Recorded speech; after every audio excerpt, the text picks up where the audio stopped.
ఇక కళ్ళు మూసుకుంటే 5 ఏళ్లు గడిచిపోయాయి. అలాగే 2029 వచ్చేస్తుంది, అప్పుడు అధికారం మనదే. శాసనసభలో ప్రతిపక్ష హోదా ఇస్తారనుకోవడం లేదు. ఇక మండలిలో సభ్యులుగా మీరే కీలక భూమిక పోషించాలి. వైకాపా ఎమ్మెల్సీలతో భేటీలో అక్కడ పవన్ కళ్యాణ్ మన అధ్యక్షుడు పార్టీ అధ్యక్షుడు జగన్మోహన్ రెడ్డి మాట్లాడాడు.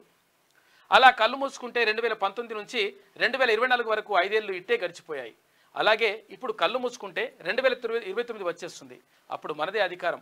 గతంలో ఇప్పటిలాంటి పరిస్థితి నుంచి ఎలా పైకి లేచామో ఇప్పుడు అలాగే లేస్తాం, సమయం రావాలంటే అని వైకాపా ఎమ్మెల్సీలతో ఆ పార్టీ అధ్యక్షుడు వైఎస్ జగన్మోహన్ రెడ్డి చెప్పారు.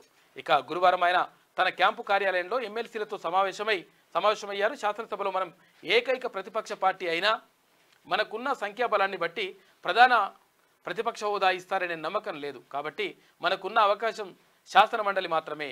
మండలిలో మనకున్న బలంతో మీరే కీలక భూమిక పోషించాలని చెప్పేసి వాళ్ళకు సూచించిండు జగన్మోహన్ రెడ్డి.